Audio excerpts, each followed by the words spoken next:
Selamat datang di My World TV di program acara My Inspirasi. Kehidupan di dunia ini beraneka ragam teman-teman kita, beraneka ragam profesi yang dijalaninya, beraneka ragam status sosialnya, dan tentu beraneka ragam pula kemampuan dari masing-masing mereka untuk dimiliki atas memperjuangkan mendapatkan pundi-pundi kehidupan. Pada kesempatan hari ini saya ada kebingungan seorang teman yang memiliki semua keanekaragaman itu. Orang ini bukan arsitek tetapi bisa menggambar layaknya seperti arsitek. Orang ini bukan tamatan, mungkin saya tidak tahu juga dia tamatan apa, akan tetapi dia sangat mengerti dengan teknik mesin. Orang ini bukan juga, saya tidak tahu apakah dia sipil, terbiasa membangun atau memborong-borong rumah. Orang ini pula biasa ngelas mesin, ngelas besi, membuat variasi otomotif, pemain musik, penyanyi. Keanekaragaman ada pada satu orang. Siapakah orang ini? Itu adalah Wawan Winmas.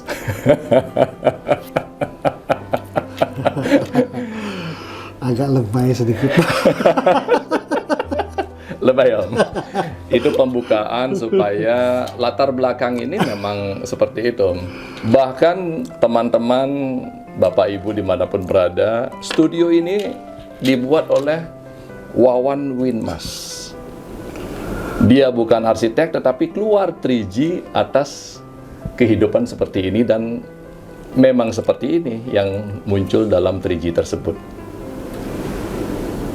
Wawan Winmas. Mau bicara apa, Om? Karena ini, Om, seperti yang tadi kita sampaikan, masing-masing orang punya 1-2 profesi dan pilihan. Sebenarnya Wawan Winmas ini tamatan apa sih, Om? Saya tamatan terpaksa, Om. Tamatan terpaksa? Ya. Apa itu? Ya harus tamat.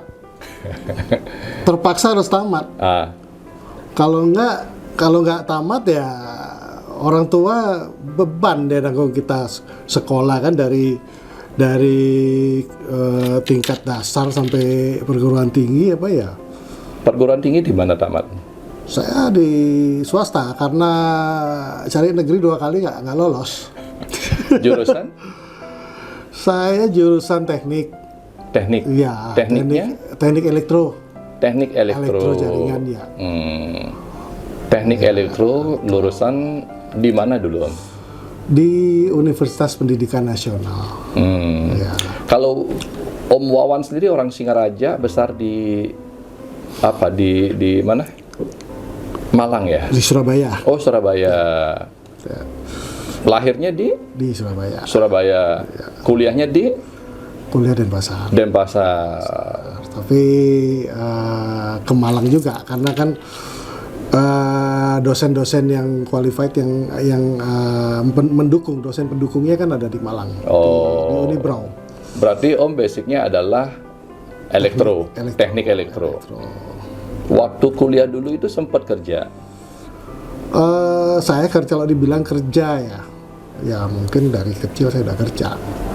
Dari kecil udah kerja? Kerja dari kelas, yang saya ingat saya dari kelas 4 SD. Dari kelas 4 SD? Ya. Kerja apa, Pak? Kebetulan di rumah saya di kampung, kan di kampung ya, di Sesetan itu, di gang, sepanjang gang itu dulu banyak pengrajin itu, kipas. Di Sesetan banyak pengrajin kipas itu, patung, kipas, dan ya itulah souvenir apa. Jadi saya kelas 4 SD sudah belajar yang namanya cari uang sendiri itu dengan itu pulang sekolah itu freelance gergaji itu. Jadi motong membelah kayu itu, kalau nggak salah waktu itu sekali belah itu dapat Rp150 lah. 150 rupiah. Cuma sekali belah itu gitu. Terus gosok patung. Jadi gosok patung itu waktu itu dapat ya antara 50 sampai 75 rupiah lah. Gosok patung. Patung ya. Nah, itu belajar pertama gosok patung itu tolong haluskan. Patung yang sudah jadi, yang sudah diukir apa, saya suruh ngalusin. Gampang kalau cuma ngalusin, saya halusin. Saya halusin semua, jadi wajah ini rata semua. Jadi dia hilang mata, hidung, itu semua rata semua, kan suruh ngalusin. Wah, itu pengalaman di mana saya, kamu ini bikin 1 hari ngukir ini patung sudah selesai, kamu halus kan? Ya kata, mintanya disuruh halusin, saya halusin ya. Ini halus sudah, ya halus tapi rata semua hilang. Mata, hidung semua hilang, rata semua halus. Gitu. Itu belah kayu apa? Itu karena kerajaan itu saya udah dari situ mau ndak mau ya, karena pergaulan di sekitar saya itu anak umur segitu ya, kelas 4 SD sampai kelas 6 SD itu semua nggak ada yang ya main, tapi karena apa namanya ya terpaksa tadi ya bantu orang tua, mereka orang tuanya pengrajin apa ya, kita bergaul sama mereka ya, mereka kerja itu kita ikut. Akhirnya udah kamu belah itu kayu, potong, tak kasih dah sekali ini. Orang tua ngerjain kipas dong? Bukan, itu orang tua di ini saya di kampung saya itu lingkungan itu yang pengrajin semua. Kalau orang tua saya kerja sama kerja di pabrik ya, jadi buruh pabrik itu. Itu waktu SD. Ya, waktu saya ingat saya mulai itu SD. Kelas 4. SMP dekat situ juga, saya SMP negeri di melakukan rumah. Apa? SMP saya mulai waktu itu sudah mulai bisa yang namanya itu tambal ban gitu. Udah jualan minyak tanah apa. Oke. Inilah hebatnya supaya anak-anak kita paham the power of keterpaksaan. Keterpaksaan itu memaksa orang untuk bukan dia bisa atau tidak bisa, harus mau karena tuntutan kehidupan. Betul ya? Jadi keterpaksaan itu akan menjadikan diri kita bisa melakukan sesuatu yang kita tidak mau. Betul ya? Apapun itu kita memang sudah terdesak, itu kita masih bisa. Itu sudah seolah seperti hukum alam ya. Oke, sekarang kita loncat ke, kita juga dengar Wawan Winmas ini kerja di kapal, kerja properti di hotel. Itu ceritanya gimana? Ya itu Pak, saya itu tidak banyak bisa, tapi saya banyak tahu. Nah, bedanya apa? Nggak ahli, ya orang ada beberapa orang tua bilang, udah kamu nggak perlu pinter, yang penting cerdas. Gitu. Nggak perlu kamu bisa, tapi kamu tahu. Itu. Jadi saya mau nggak mau selalu cari tahu aja. Dari situ saya belajar gitu. Pertama saya masuk di elektro itu, saya itu seneng mainan setrum sebenarnya. Ini barang nggak kelihatan, tapi kok bisa menimbulkan power yang luar biasa gitu, bisa nyengat orang, bisa menimbulkan, padahal nggak kelihatan gitu. Saya sering main itu. Saya tidak pernah takut yang namanya setrum itu. Akhirnya saya kuliah di elektro. Setelah saya tahu semuanya, mengupas di pelajaran saya tentang elektro itu, sekarang saya takut banget sama setrum. Takut banget. Setelah tahu takut? Takut. Takut. Tadinya karena nggak tahu itu setrum tak kelihatan, jadi nggak takut. Itu. Nah, jadi ya karena saya orang teknik ya, pada dasarnya orang teknik itu tahu hitungan itu, bilangan itu hanya 1 dan 0. Low dan high, yes dan or no gitu. Jadi tidak ada setrum itu energi itu setengah-setengah, itu nggak ada. perkiraan tuh nggak ada. Jadi pasti. Gitu. Yang struknya enggak. Ada ya dan enggak ya ada. Kalau bilang enggak ada ya kita harus berani pegang itu gitu. Gitu. Nggak bisa kita kira-kira ada. Oh begini. Coba enggak bisa. Itu ilmu pasti. Ilmu pasti ya. Iya, logik lah. Jadi rangkaian logika itu bilangannya cuma hanya 2, 1 dan 0. Tidak ada lain. Terus ceritanya bisa kerja di kapal gimana? Ketika saya tamat, jadi saya kuliah itu ya saya kerja dari kecil ya, dari SMP sampai saya sekolah itu juga mulai dari tingkat menengah itu saya STM dulu. Masuk di STM, saya sekolah jam 8, pulang jam 12, jam 12 nggak pulang ke rumah. Saya kerja setengah hari sama perusahaan elektronik waktu itu. Iya. Ada PT Panggung Industri yang brandnya itu GVC, Intel. SMA ini ya? Iya. Kerja ngapain di sana?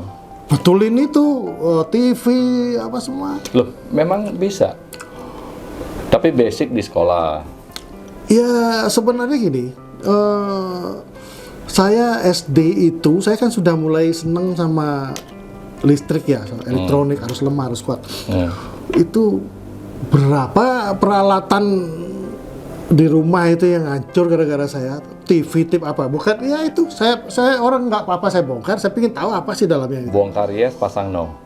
Iya, minimal bautnya lebih lah gitu. Tadinya saya bongkar bautnya ini bingung gitu. Kalau baut kurang bisa cari di toko. Lebih ini bingung ini di mana tempatnya. Akhirnya saya bongkar lagi, saya pasang lagi, bongkar lagi sampai ketemu itu gitu. Ya. Itu waktu itu pikirannya Om Wawan apa ya?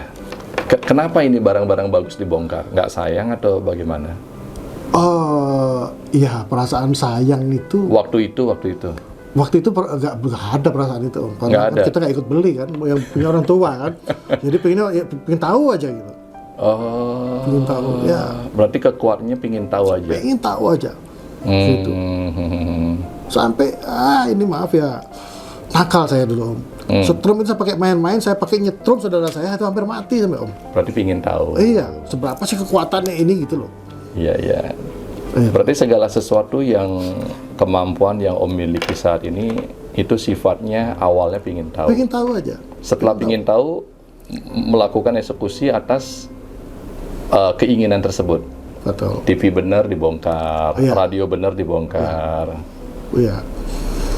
Ya minimal. Menurut Wawan, pengen tahu dengan penasaran itu beda nggak ya? Beda. Gitu. Kalau penasaran itu dia tidak berusaha cari tahu, cuma penasaran gitu aja. Ya.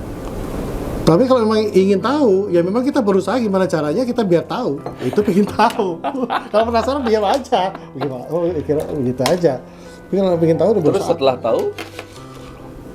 Ya setelah tahu ya sudah. Artinya kita suatu saat ada masalah, ada menemukan sesuatu hal, ya kita udah tahu kan. Tapi waktu itu kan belum ada pikiran seperti sejauh itu, Om. Ya. Belum, pasti.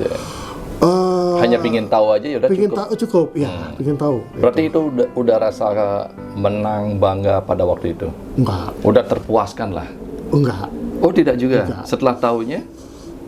Itu kalau umur-umur segitu itu ya dibilang nakal, jahil gitu. Tapi arahnya ke pengalaman jadinya. Pengalaman. Iya. Jadi pengalaman itu kita dapat ya sudah. Gitu.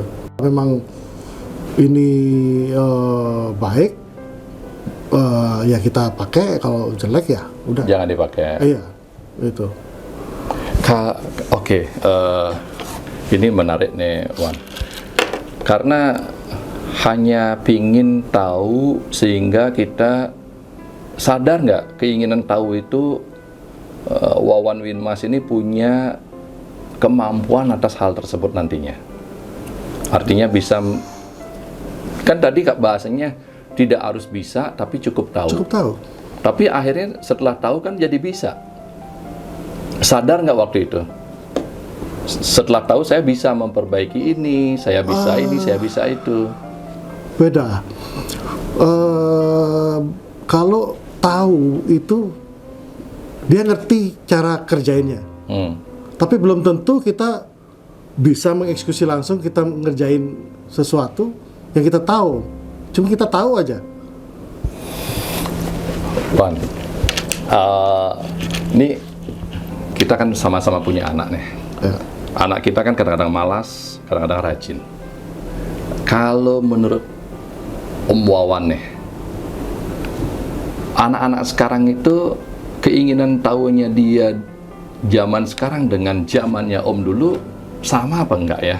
Jauh beda. Jauh beda. Ya. Kalau sekarang kan banyak sumber, banyak kemudahan di visual, di apa namanya, di medsos, apa lewat handphone. Era digital sekarang kan bisa mereka cari tanpa mengeksekusi informasi. Ada yang mengatakan, Om, ada yang mengatakan orang tua yang terlalu sayang sama anak itu memanjakan anaknya. Orang tua yang cuek kepada anak itu terpaksa menjadi tumbuh kembang. Ini sepintas saya dengar Wawan terpaksa. Apakah dulu didikan orang tua dibiarkan begitu saja sehingga harus menghasilkan dan harus mandiri, atau bagaimana, Wan? Bukan.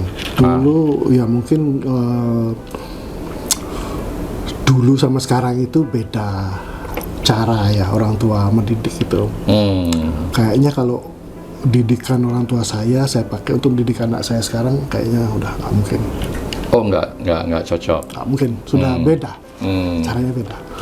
Kalau dulu itu cenderung yang menjadi prioritas itu disiplin. Disiplin itu prioritas. Jadi mulai bangun pagi, jadi ada kayak lagu lama itu mungkin anak saya tidak tahu, bangun tidur kok terus mandi, tidak lupa menggosok gigi, itu wajib. Itu zaman itu sekarang? Wajib. Kalau sekarang susah. Oh, dulu itu? Iya. Kalau dulu itu wajib. Itu udah nggak bisa ditolerir itu. Harus itu. Tapi kalau sekarang nggak bisa kita lakukan seperti itu. Ya, karena cenderung anak-anak sekarang itu lebih berani merespon, dan itu ada dasarnya dia merespon. Nah, jadi kalau orang tua salah omong ya malah jadi bumerang, jadi kelihatan kita yang bodoh jadinya. Berarti anak sekarang lebih berani diskusi dengan orang tuanya. Iya. Kalau anak dulu kayak Om menentang orang tua, ada takut? Jangan kan menentang. Kita bicara, kalau lihat mata begini udah itu menentang, sudah harus tunduk begini. Itu. Kalau ini saya kadang-kadang bingung, Wan. Ya. Anak kita ini kita biarkan dia tumbuh kembang dengan dia mencari jati dirinya. Apa kita tuntun dia terus-terusan setiap harinya? Karena kalau kita tuntun dia terus-terusan, kita dibilang cerewet. Kalau kita biarkan, takutnya nanti kena pergaulan atau larut dalam kehidupan yang tidak seperti yang kita inginkan. Anak zaman dulu, kayak Wawan dulu, dibiarin aja. Oh, lu kerja, cari duit, pingin tahu ini, pingin tahu itu. Itu zaman dulu. Nah, sekarang sebaiknya gimana, Wan? Menurut Wawan? Ya, bukan berarti supaya kita bisa membangunkan potensi anak ini lebih inovasi, kreativitas kayak Wawan yang dulu itu. Ya. Oke, memang ada perbedaan ya antara anak dulu zaman saya sama yang sekarang memang. Cuman yang saya amati, yang saya rasakan secara pribadi, yang paling utama seperti saya katakan tadi adalah pergaulan dan lingkungan. Itu pergaulan dan lingkungan. Pergaulan dan lingkungan. Ya, pertama pergaulan lingkungan di keluarga kita sendiri intern. Kedua lingkungan terdekat kita, habis itu baru lebih luas. Itu yang penting. Sama seperti saya, bukannya saya itu dilatih disiplin sama orang tua terus nggak dikasih uang jajan apa enggak.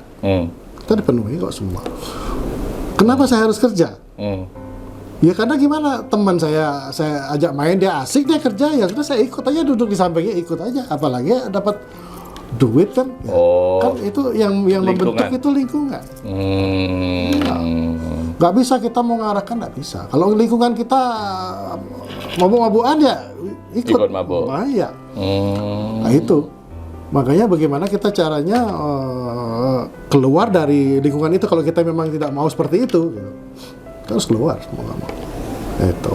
Berarti yang menjadikan Wawan sekarang adalah lingkungan dulu?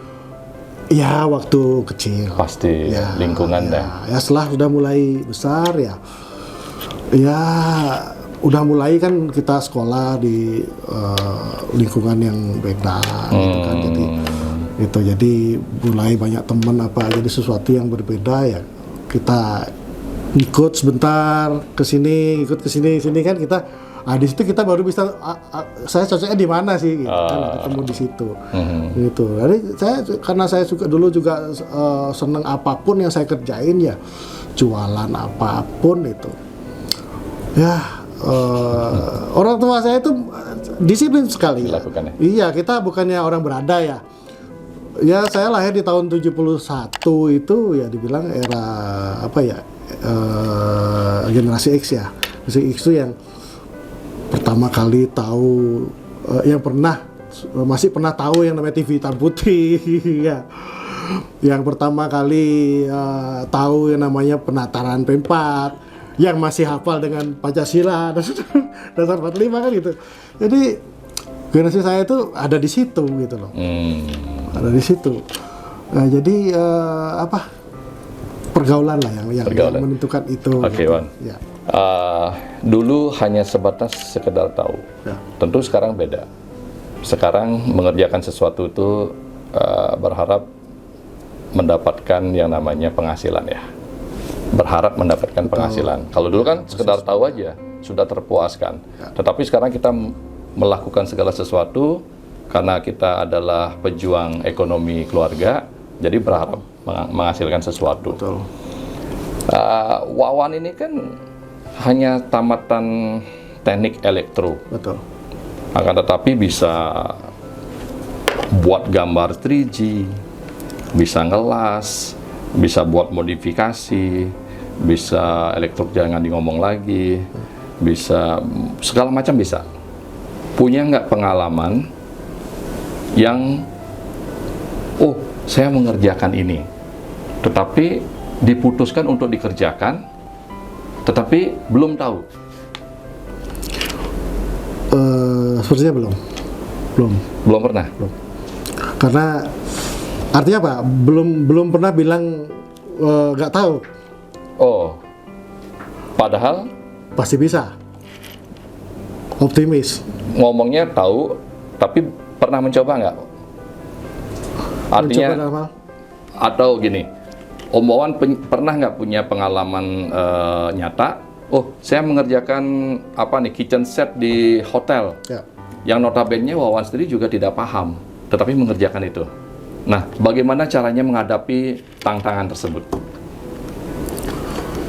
Ya selama ini untungnya belum pernah menghadapi kita kebingungan masalah nggak tahu itu. Karena saya selalu berprinsip apa sih yang nggak bisa dan apa yang nggak mungkin. Itu apa sih? Gitu. Kalau emang kita nggak bisa, masih banyak orang, mungkin sangat banyak orang yang bisa gitu loh. Kenapa kita nggak berusaha tanya dengan cara apapun, atau berusaha sharing dengan cara apapun? Gitu. Nah itu bedanya orang teknik sama orang ekonomi. Kalau orang teknik itu cenderung dia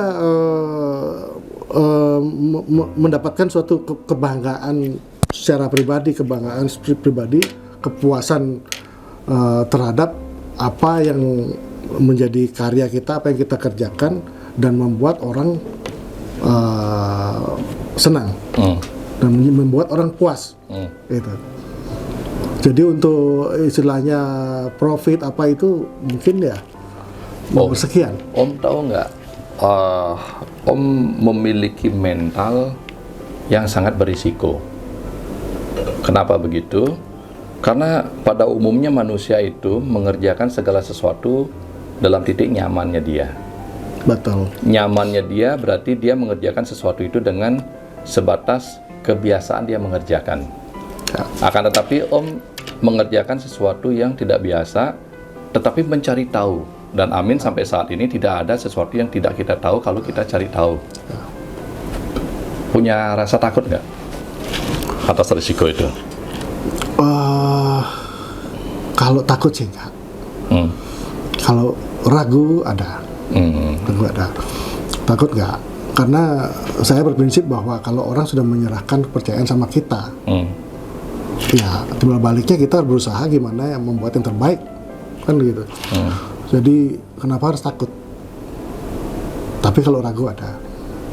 Nah, kalau ragu itu paling ya kalau kita gentle mau menyampaikan sama orang yang ngasih kita kesempatan, ya kita ngomong. Saya akan coba. Gitu. Tapi kalau belum pernah dijalankan, saya akan coba. Ya, minimal begitu. Tapi kalau nggak sekedar bisa nanti kalau akhirnya nggak bisa kan jadi masalah gitu loh. Jadi kita kira-kira saya agak ragu, ya bilang oke, saya akan coba. Menurut Wawan, kata perjuangan itu apa sih dalam sesuatu yang kita tidak tahu menjadi tahu tuh? Ya apa ya? Seperti saya bilang tadi, nggak penting apa yang kamu bisa, nggak penting lagi seberapa banyak yang kamu punya, tapi seberapa banyak yang kamu tahu. Seberapa banyak yang kamu tahu? Tidak. Wan, aku nggak penting seberapa banyak kamu punya, seberapa banyak kamu bisa, tapi lebih penting seberapa banyak kamu tahu. Gitu. Dan tahu tidak harus bisa. Belum tentu bisa. Tahu belum tentu bisa. Ya. Karena kita bukan Superman ya, bukan orang serba bisa, enggak. Tapi minimal serba tahu lah. Punya tip nggak kita sampaikan? Bagaimana sih proses supaya kita tidak malas? Atau bagaimana perjuangan sesuatu yang ingin kita tahu itu sampai kita bisa? Sebenarnya kalau dibilang ngomong masalah malas, tidak malas ya, saya ini orang yang pemalas. Saya orang yang pemalas. Tapi minimal kita punya keinginan lah, ya. Keinginan apapun, gitu. Oh, saya pengen ini, sehingga kita nggak jadi malas gitu. Keinginan. Ya, ya ingin apa aja, ingin tahu, jadi kita nggak malas. Itu. Sebenarnya nggak ada orang malas. Itu. Contohnya, malas bangun pagi. Ya. Karena dia tidak punya keinginan untuk bangun pagi, jadi malas. Itu, ya sama seperti kita seperti saya ngomong sama anak-anak saya, kamu nggak perlu pandai, saya bilang, ke sekolah aja, asal kamu rajin aja, nggak perlu pandai kok, karena rajin tuh pangkal pandai. Konsisten, rajin itu konsisten. Pasti pandai, ya rajin belajar tentunya. Gitu. Jadi kalau udah kemauan nggak ada, ya gimana? Nggak ada sebenarnya malas, cuma kemauan yang nggak ada. Itu aja. Berarti rasa malas dan kemauan itulah yang membuat Om segala sesuatu cari tahu itu lebih gampang ya?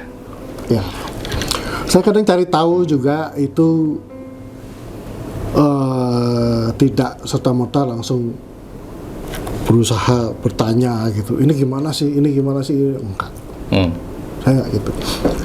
Terus langsung terjun, langsung ngikutin sesuatu sehingga kita tahu, enggak juga. Kadang saya itu ada sesuatu nih ya, pekerjaan lah ya, ceritakan di sini. Jadi contohnya kayak betulin AC, ya. Saya nggak bisa gitu loh. Tapi saya tahu, caranya saya tahu. Tadinya nggak tahu. Begitu AC rusak, datang tukang AC, saya langsung mensupervisi gitu loh. Seolah saya itu tahu. Mensupervisi maksudnya apa itu? Oh itu bocor paling. Coba kamu cek. Ya. Kalau masalahnya begini, Apa sok tahu? bisa sedikit dibilang sok tahu. Akhirnya dia kan lebih ngerti. Apa ini kalau bocor nggak mungkin seperti ini. Jadi saya tahu, saya curi dari dia. Saya tanya, saya arahkan pelan-pelan. Saya belokkan aja gitu loh. Saya belokkan aja jalan lurus, saya beloknya ke kiri. Kalau dia merasa itu salah, pasti dia akan luruskan kan begitu. Jadi saya tahu dari situ. Gitu. Jadi dia berpikir juga, oh ini orang ini ngerti gitu. Padahal saya tahu sedikit. Dari situ saya banyak tahu gitu. Ya. Apapun itu. Gitu. Ya kayak Itulah yang dikatakan cerdas tadi. Ya mungkin juga, mungkin ya. Gitu. Iya. Jadi apa namanya, orang pintar itu dia juara, dia bisa lakukan apa saja dengan sempurna, apa dengan tangan dan pikirannya sendiri dia lakukan itu berhasil dan guna. Itu orang pintar gitu. Pintar. Ya. Tapi kalau orang cerdas itu, dia cari orang-orang yang pintar-pintar, dia suruh kerjain itu semua. Itu. Iya. Gitu. Padahal orang cerdas itu aslinya bodoh ya. Wan, kita udah lama. Akalnya banyak. Kita udah lama berteman. Tahu nggak kelebihnya Wawan apa? Nih, dari sudut pandang saya. Wawan kan bisa nyanyi, musik, macam-macam lah. Ternyata dalam implementasi kehidupan, Wawan Widmas ini saya perhatikan segala sesuatu yang Wan lakukan itu, entah sadar apa enggak, Wan jiwai loh, nikmati loh. Ya. Itu disengaja apa enggak? Nikmati, saya lihat bekerja, nyuci motor, nyuci mobil, memperbaiki Harley, Wan nikmati loh itu. Kalau nikmati sih, ya nggak juga ya. Nggak juga. Nggak, menikmati nggak juga. Itu fokus saja. Oh fokus. Ya. Fokus. Jadi kesadaran Wawan hanya fokus saja. Fokus ya, fokus saja. Gitu. Jadi kalau saya lagi nyuci, ya gimana sih saya seperti tukang cuci ya, ya harus begitu, gitu. Itu penjiwaan. Nah, ya menyanyi gimana? Ketika saya menyanyi saya harus jadi penyanyi dong. Itu penjiwaan. Enggak juga, fokus saja. Fokus aja gitu. Inilah cara pandang. Inilah cara pandang. Oh, bagi Wawan itu fokus saja. Fokus saja ya. Kalau penjiwaan itu gimana ya? Berat kalau saya bilang itu penjiwaan itu perlu latihan ya. Kalau fokus nggak? Fokus latihan juga. Udah fokus ya, membidik kan. Bahkan kalau orang menembak itu fokus ya, tutup mata satu, udah fokus kan. Gitu. Nggak perlu belajar. Fokus pada satu titik yang kita mau tuju. Ya, tapi kalau menjiwai itu perlu belajar. Menjiwai itu aku pengen nyanyi. Gimana sih seorang penyanyi, kita belajar gimana sih seorang penyanyi itu ini cara geraknya dia, cara dia mengeluarkan nada tinggi seperti apa. Kita kan belajar. Itu kalau menjiwai kita harus belajar. Tapi fokus enggak. Fokus aja. Nyanyi ya fokus nyanyi udah. Pikiran kita cuman aku pengen nyanyi ini ya, gimana kita ngebayangin bahwa kita sebagai dia gitu. Itu aja. Itu penjiwaan, bro. Kalau saya enggak. Enggak, fokus. Enggak menjiwai. Gitu. Oke. Jiwa tetap jiwa saya nih. Tapi saya jadi dia saat itu. Jadi dia. Saat itu, iya. Penuh kesederhanaan, apa adanya, dan simpel. Simpel. Yang mau saya tanya terakhir ini, kok segala sesuatu itu di cara pikir Wawan, di tangan Wawan, segala sesuatu itu look gampang, kelihatan segala sesuatu tidak ada masalah, kelihatan segala sesuatu itu mudah aja.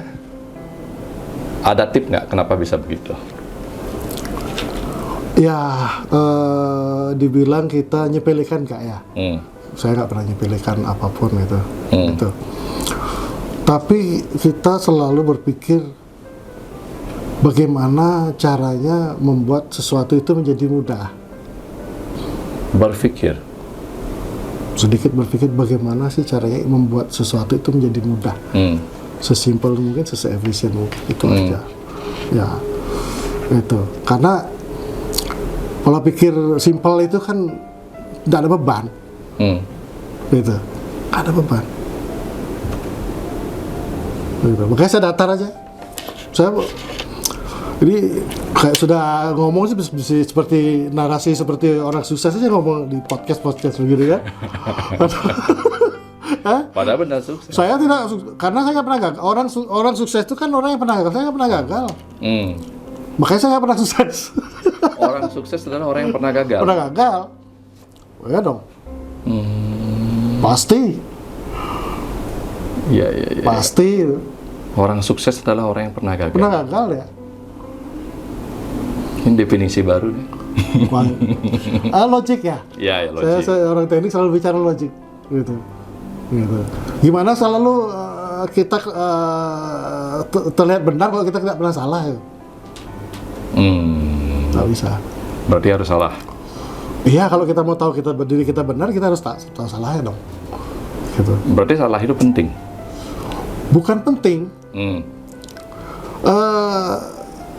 Gimana ya? Kita tidak tahu bahwa diri kita itu benar kalau kita tidak melakukan kesalahan. Itu apa ya? Sebuah pengalaman ya, experience by teacher ya, pengalaman aja. Yeah. Saya nggak bukan orang pandai juga enggak. Gitu. Cuman itu aja. Cukup saya tahu. Banyak pengen tahu itu aja. Iya. Dan banyak hal. Kadang berlawanan semua, kok bisa ini, kamu kok berani begini, banyak orang kayak gitu. Kok kamu berani lakukan itu ya? Kamu belum pernah. Ya minimal kita keinginan tahu gimana sih gitu loh. Gitu. Oke. Sekarang Wawan kan sudah kepala 5. Kalau seandainya Wawan berumur 20-an tahun lah, apa yang bisa dinasihati buat dirinya Wawan? Maksudnya? Sekarang kan Om umur 50-an. Ya. Seandainya Flashback kembali, ya, saya baru flashback. kembali. Seandainya Om umur di 25, 27, 28, 30, apa yang bisa Om nasihati terhadap dirinya Om sendiri tatkala umur segitu? Saya itu sangat berterima kasih ya, dari kecil sampai saat ini sudah tua begini, sering dinasihatin orang. Dan saya senang itu untungnya. Banyak yang menasihati saya bukan hanya orang tua yang lebih tua dari saya, orang yang lebih sukses, enggak. Bahkan anak kecil pun pernah menasihati saya secara tidak langsung, menasihati saya gitu. Dan syukurnya saya terima gitu. Dan nggak terlepas dari umur ya, nggak terlepas dari kecil, besar. Kadang-kadang sesuatu nasihat itu ada benarnya. Itu. Berarti mau mendengarkan Saya mau siapapun nasihat orang. Ya. Om, sebelum kita akhiri, ada kata-kata terakhir nggak buat teman-teman kita di Mewul TV? Ya, sebelumnya saya minta maaf jika ada kata-kata saya atau ucapan saya yang menyinggung perasaan siapapun. Jadi ini hanya intermezzo belaka ya, intermezzo ya, guyonan kecil lah. Itu ya, semoga bermanfaat. Itu aja sih ya. Amin Om. Pengalaman ini, cerita ini akan bermanfaat terutama kepada anak-anak kita. Bapak Ibu, teman-teman dimanapun berada, Wawan Winmas lahir dari kampung, dari desa, tinggal di kota, dan sekarang hidup di kota. Obrolan kalau mau Bapak Ibu, teman-teman hidup di dunia ini dengan sesuatu yang dimudahkan, berpikiranlah mudah. Dan bila mana mau hidup sukses, maka harus gagal. Bila mau hidup benar, maka jangan takut salah. Betul. Dan bila mau hidup atas sesuatu yang kita tahu, berarti kita ada sesuatu yang tidak kita tahu. Semoga bermanfaat. Salam sehat, berbahagia.